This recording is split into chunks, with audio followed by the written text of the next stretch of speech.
The PMI Project of the Year Award recognizes the accomplishments of a project and the superior performance of the project team. Fluor Corporation received the 2007 PMI Project of the Year Award for their Fernald Closure Project. It was one of the largest environmental cleanup operations ever undertaken in the United States. In 2006, Fluor completed the project and closed the site 12 years early and $7.8 billion under budget. Well, first of all, winning the PMI award for the Fernald project is just an outstanding recognition. That recognition is very special to all the people that worked on the project. A significant number of people from both our client and the community, and Fluor employees, of course. You know, a project like Fernald, which I think you could clearly look at it in falling into the sustainability category, people did get on board with it from just a mindset standpoint because they could see what they were achieving here. Here was a place that had for over 50 years provided nuclear fuels for weapons, and we were taking that away and returning that land to its natural state, and everybody got on board with that mission. Fluor Fernald brought in a tremendous team early on in the project.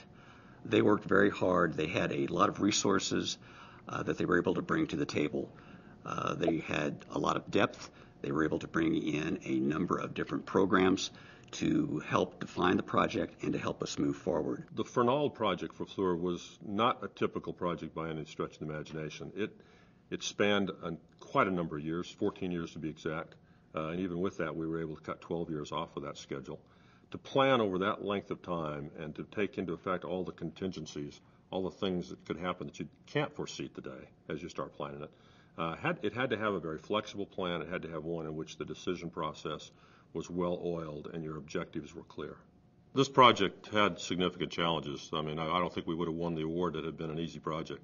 But right up front, I mean, from the beginning of that project, getting alignment around the scope and what the objectives were was very difficult. It took a tremendous effort and a tremendous amount of planning. Well, the strategies we deployed were actually very much based upon the end state determination that was defined by the regulatory agencies and our customer, the Department of Energy.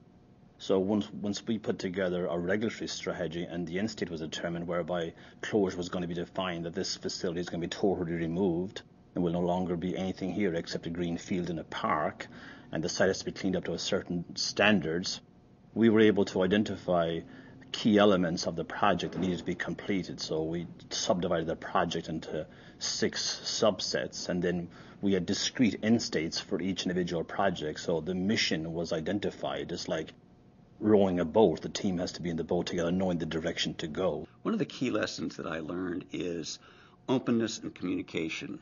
Not only openness with the stakeholders, with the regulators, but also openness with the contractor that you're dealing with. It needs to be a true team effort. It's not just DOE, it's not just Fluor. It was genuinely a team effort.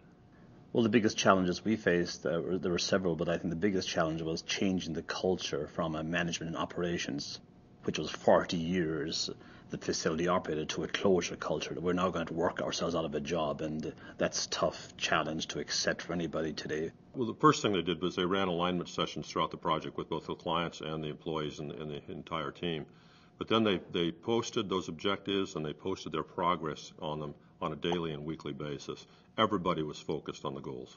Everybody had to work together in a framework of openness and transparency, such that we all knew what the issues were, how we could actually solve the problems, and we encouraged participation by all parties involved to come to the table and discuss the path forward, such that we had a common goal and it could be achieved.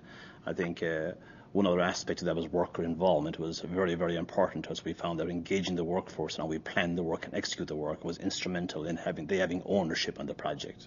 You need to make sure that everyone comes to work and make sure that they work very safely, and that make sure that they understand that the end product is to complete the job and to work yourself out of a job. It was very difficult to get people focused on those 2 items.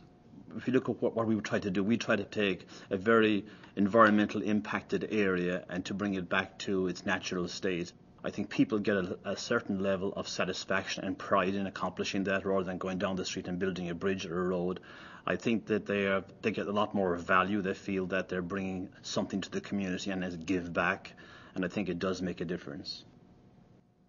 Don't miss the second installment of PMI's Project of the Year Award video series, coming soon.